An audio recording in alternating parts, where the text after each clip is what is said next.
इस कहानी की शुरुआत में हम बॉब नाम के एक स्नाइपर को देखते हैं जो फिलहाल अफ्रीका में मौजूद है और अपने साथी डॉनी के साथ एक मिशन पर है। अब थोड़ी देर की निगरानी के बाद बॉब को एक आतंकवादी की गाड़ी दिखाई दी और उसने बिना देरी किए इस आतंकवादी को मार डाला। अब इससे पहले कि ये लोग यहाँ से निकल पाते, आतंकवादियों के एक ग्रुप ने इन पर गोलियों की बारिश कर दी। अब यहाँ बॉब ने अपना कमाल दिखाया और इनमें से कई आतंकवादियों को मार डाला। लेकिन देखते ही देखते ये सिचुएशन हाथ से निकलने लगी और दुश्मनों का एक हेलीकॉप्टर इनके आसपास बॉम्ब गिराने लगा। अब यहाँ बॉब ने CIA से मदद मांगी, लेकिन इन्हें सामने से कोई जवाब नहीं मिला। अब इस गोलीबारी के बीच एक गोली डॉनी को लग गई और उस बेचारे की जान चली गई। अब ये देखकर बॉब गुस्से से लाल हो गया और उसने उस हेलीकॉप्टर पर कई गोलियां चलाई। अब पहले तो उसका निशाना चूक गया, लेकिन थोड़ी कोशिश के बाद उसने इस हेलीकॉप्टर को मार गिराया। अब इस घटना के 3 साल बाद हम बॉब को देखते हैं जो अब आर्मी से रिटायर हो चुका है और अपने कुत्ते के साथ जंगल में एक आम जिंदगी बिता रहा है। अब एक दिन आइजैक जॉनसन नाम का एक आदमी जो कि CIA का हेड है, वो बॉब से मिलने पहुंचा। दरअसल आइजैक को ये खबर मिली थी कि बहुत जल्द अमेरिका के प्रेसिडेंट पर एक हमला होने वाला है, इसलिए वो बॉब से मिलने पहुंचा ताकि एक एक्सपर्ट की मदद से इस अटैक को रोका जा सके। दरअसल बॉब का काम ये था कि वो प्रेसिडेंट को मारने के लिए अलग अलग प्लान्स बनाए ताकि आइजैक और उसकी टीम आने वाली हर चुनौती के लिए पहले से तैयार रहें। अब पहले तो बॉब ने इस काम के लिए मना कर दिया क्योंकि अब वो रिटायर हो चुका है और वो उस पुरानी जिंदगी में वापस नहीं जाना चाहता। लेकिन जब आइजैक ने उसे मामले की गंभीरता समझाई तो बॉब भी इस काम के लिए तैयार हो गया। अब जाने से पहले आइजैक ने बॉब को सारी जानकारी दी और उसे अगले हफ्ते वॉशिंगटन बुलाया। अब एक हफ्ते बाद बॉब वॉशिंगटन DC पहुंचा जहां प्रेसिडेंट अपनी स्पीच देने वाले थे। अब कई दिनों की रिसर्च के बाद बॉब ने आइजैक को बताया कि प्रेसिडेंट पर हमला फिलाडेल्फिया में होगा। अब यहाँ आइजैक ने उसका शुक्रिया अदा किया और उसे प्रेसिडेंट के स्पीच वाले दिन भी आने को कहा। अब ऐसे ही दिन गुजरते गए और बहुत जल्द वो दिन आ गया जब प्रेसिडेंट पूरे देश के सामने स्पीच देने वाले थे। इधर बॉब आइजैक के साथ एक रूम में पहुंचा जहां से वो पूरे शहर को देख सकते थे। अब यहाँ बॉब की मुलाकात माइकल सैंडोर नाम के एक आदमी से हुई जो कि आइजैक की टीम का एक हिस्सा था और प्रेसिडेंट की सिक्योरिटी में इसका एक बहुत ही मेजर रोल था। अब जैसे ही प्रेसिडेंट स्पीच देने के लिए स्टेज पर चढ़े तो बॉब ने सभी को बताया कि प्रेसिडेंट पर हमला करने का ये सबसे अच्छा मौका है, इसलिए हमें जल्द से जल्द उन्हें स्टेज से नीचे उतारना चाहिए। लेकिन अभी वो अपनी बात पूरी करता, इससे पहले रूम में मौजूद एक पुलिस वाले ने बॉब पर गोली चला दी और वहीं दूसरी तरफ एक अनजान स्नाइपर ने प्रेसिडेंट को शूट कर दिया। अब ये देखते ही बॉब खिड़की तोड़कर यहाँ से भाग निकला और बॉब के जाते ही आइजैक की टीम ने पूरे कमरे को साफ किया और एक टेबल पर बॉब की स्नाइपर राइफल और उसके फिंगरप्रिंट छोड़ दिए। वहीं दूसरी तरफ निक नाम के एक FBI ऑफिसर ने बॉब को रोकने की कोशिश की, लेकिन बॉब ने बड़ी आसानी से उसे पछाड़ दिया और उसे हथकड़ी लगाकर यहाँ से जाने लगा। लेकिन जाने से पहले उसने निक से बोला कि मैंने प्रेसिडेंट को नहीं मारा है और मुझे फंसाया जा रहा है। इसके बाद वो निक की गाड़ी में बैठा और ये शहर छोड़कर भागने लगा, पर अभी वो यहाँ से भाग पाता उससे पहले FBI की एक टीम ने उसे चेस करना शुरू कर दिया। अब पुलिस से बचने के लिए बॉब ने अपनी गाड़ी को एक कार वॉश में घुसा दिया और फटाफट से अपने घाव की मरहम पट्टी की। लेकिन थोड़ी देर बाद जब वो सड़क पर निकला तो पुलिस की एक टीम ने उसे चारों तरफ से घेर लिया। अब चूंकि बॉब के पास कोई और रास्ता नहीं था, इसलिए उसने गाड़ी को रिवर्स गियर में डाला और सीधा एक नदी में जा गिरा। इसके बाद FBI की टीम ने इस नदी की अच्छे से छानबीन करी, लेकिन इन्हें बॉब का कुछ पता नहीं चला क्योंकि वो तो पहले ही एक नाव पर लटक कर यहाँ से भाग चुका था। अब थोड़ी देर बाद वो किनारे पर पहुंचा और एक ट्रक चुरा कर यहाँ से भाग गया। वहीं दूसरी तरफ देश के सभी न्यूज चैनल्स टीवी पर बॉब की फोटो दिखाने लगे और उसे प्रेसिडेंट का कातिल बताने लगे। इसके बाद हम FBI के हेडक्वार्टर्स को देखते हैं जो कि निक से काफी नाराज था क्योंकि बॉब उसे चकमा देकर भाग गया था। अब यहाँ निक ने अपने सीनियर को बताया कि भागते वक्त बॉब ने उससे बोला था कि उसने प्रेसिडेंट को नहीं मारा है। हालांकि निक के सीनियर को उसकी बातों पर यकीन नहीं हुआ और उसने निक का डिमोशन करके उसे FBI के कॉल सेंटर में बिठा दिया। अब रात होते ही बॉब एक सुपरमार्केट में गया और अंदर जाने से पहले उसने दुकान की बिजली काट दी। इसके बाद वो दुकान के अंदर गया और वहाँ मौजूद एक लेडी से कुछ सामान खरीदा। इसके बाद वो दुकान की टॉयलेट में गया और अपने घाव की मरहम पट्टी की। लेकिन इसी बीच दुकान में मौजूद इस लेडी को उस पर शक हो गया और उसने फौरन FBI को कॉल लगा दिया। अब यहाँ उसकी कॉल निक ने उठाई, जहाँ इस लेडी ने उसे बताया कि शायद थोड़ी देर पहले बॉब उसकी दुकान में आया था। अब इस लेडी की बात पर भरोसा करके निक ने अपने सीनियर को ये बात बताई, लेकिन उसकी पुरानी गलतियों के चलते उसके सीनियर ने इस बात पर ज्यादा ध्यान नहीं दिया। अब पूरी रात निक ने इसी केस पर काम किया और बॉब के बारे में सारी जानकारी निकाली। अब अगली सुबह एक लेडी इस ऑफिस में आई जो कि असल में निक की कॉलीग थी। अब जब उसने निक को इस केस पर काम करते हुए देखा तो उसने उसे बताया कि जिस पुलिस वाले ने बॉब को गोली मारी थी, कल रात किसी ने उसका मर्डर कर दिया। अब ये सुनने के बाद निक को इस बात पर भरोसा हो गया कि बॉब बिल्कुल बेकसूर है और किसी ने उसे फंसाने की कोशिश की है। वहीं दूसरी ओर हम बॉब को देखते हैं जो एक औरत से मिलने उसके घर पहुंचा। असल में ये औरत कोई और नहीं बल्कि डॉनी की विडो वाइफ सारा थी। हालांकि आज वो बॉब से पहली बार मिली थी, लेकिन वो उसे पिछले कई सालों से जानती है क्योंकि डॉनी के मरने के बाद बॉब ने उसे एक लेटर लिखा था और वो हर साल सारा को फूल भेजता था। अब सारा ने भी टीवी पर बॉब के बारे में देखा था, इसलिए उसने बॉब की मदद करने से इनकार कर दिया। लेकिन जब बॉब ने उसे बताया कि वो बेकसूर है तो सारा ने उसे अंदर आने दिया। अब अंदर आने पर सारा ने उसे बताया कि प्रेसिडेंट तो बिल्कुल ठीक है और उस दिन वो गोली वहाँ मौजूद एक दूसरे देश के पॉलिटिशियन को लगी थी। वहीं दूसरी ओर हम निक को देखते हैं जो क्राइम सीन के आसपास मौजूद सभी बिल्डिंग्स की जांच कर रहा था। इसी बीच वो एक बिल्डिंग में पहुंचा जहां उसे स्नाइपर ट्राइपॉड के निशान मिले और ये बिल्डिंग क्राइम सीन से केवल 500 मीटर दूर थी। अब ये देखकर निक को थोड़ा अजीब लगा क्योंकि बॉब की फाइल में उसने पढ़ा था कि बॉब एक बहुत ही बेहतरीन स्नाइपर है और वो मीलों दूर से अपने टारगेट को मार गिराता है। तो फिर केवल 500 मीटर की दूरी से उसका निशाना कैसे चूक गया और उसने प्रेसिडेंट के बजाय उस दूसरे पॉलिटिशियन को कैसे मार दिया। वहीं दूसरी ओर हम सारा को देखते हैं जो पेशे से एक नर्स है और फिलहाल वो बॉब का इलाज कर रही है। अब थोड़ी देर बाद जब बॉब को होश आया तो सारा ने उसे बताया कि सरकार ने उसके डॉगी तक को मार दिया है। अब ये सुनकर बॉब को काफी दुख हुआ और उसने कसम खाई कि वो अपने नाम पर लगे इस दाग को मिटा कर रहेगा और इस काम में केवल निक उसकी मदद कर सकता है। अब यहाँ बॉब ने एक प्लान बनाया और इस प्लान के मुताबिक सारा एक कैफे में निक से मिलने पहुंची।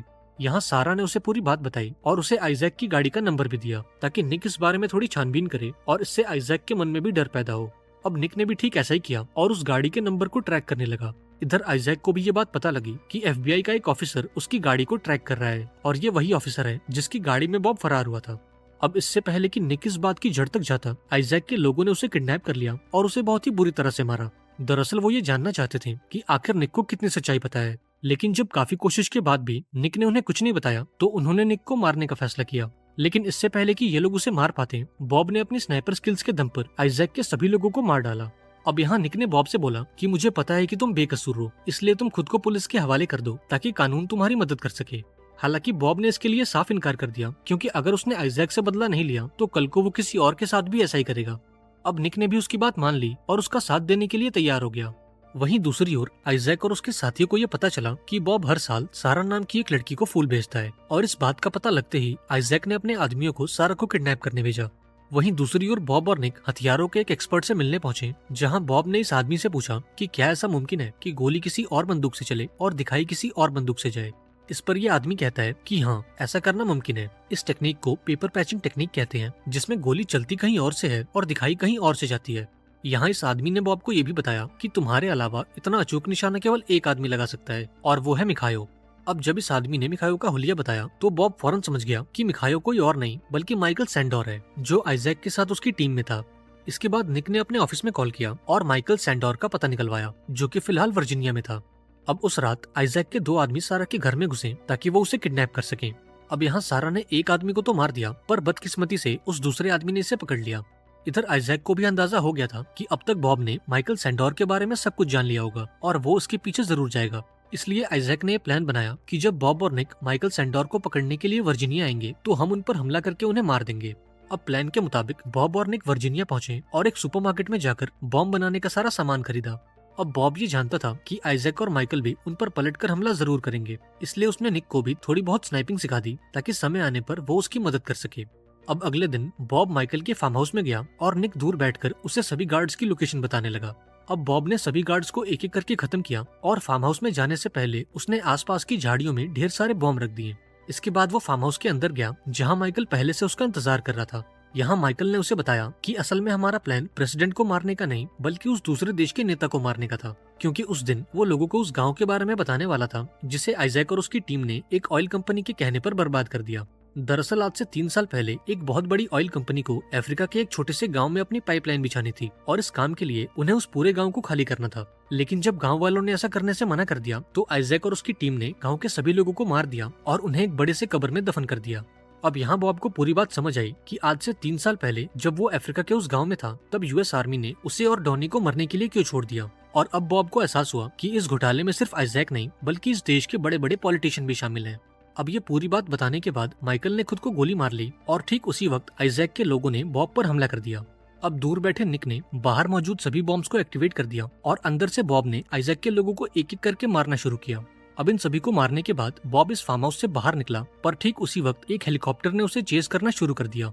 अब चूंकि निक और बॉब इस हमले के लिए पहले से तैयार थे इसलिए उन्होंने आइजैक के लोगों का जमकर मुकाबला किया। अब जैसे ही वो हेलीकॉप्टर एक ऑयल टैंकर के ऊपर आया तो बॉब ने उस टैंकर को शूट करके उसे ब्लास्ट कर दिया और इस धमाके में वो हेलीकॉप्टर भी जलकर राख हो गया। इसके बाद हम आइजैक और उसके साथियों को देखते हैं जिनकी टेंशन अब बढ़ती जा रही थी क्योंकि बॉब धीरे धीरे इनके करीब पहुंच रहा था। वहीं दूसरी ओर निक ने FBI को कॉल करके बताया कि उसने बॉब को पकड़ लिया है। दरअसल निक ने ऐसा इसलिए किया ताकि आइजैक तक की बात पहुंच जाए और वो उससे कांटेक्ट कर ले। अब इनका ये प्लान कामयाब हुआ और अगले कुछ ही मिनटों में आइजैक ने निक को कॉल कर दिया। अब यहाँ बॉब ने आइजैक से बात की और उसके सामने एक ऑफर रखा कि अगर उसने सारा को छोड़ दिया तो वो माइकल सैंडोर की उस रिकॉर्डिंग को डिलीट कर देगा, जिसमें उसने बताया है कि कैसे आइजैक और उसकी टीम ने एक ऑयल कंपनी के कहने पर अफ्रीका के एक पूरे गाँव को बर्बाद कर दिया। अब आइजैक के पास कोई और चारा नहीं था, इसलिए वो इस डील के लिए राजी हो गया और इन दोनों ने अगले दिन एक बर्फीले पहाड़ पर मिलने का फैसला किया। अब अगले दिन आइजैक अपने साथियों के साथ सारा को लेकर उस पहाड़ पर पहुंचा। तभी सामने से एक आदमी चलता हुआ इनकी तरफ आया, पर आइजैक के छुपे हुए स्नाइपर ने इस आदमी को गोली मार दी।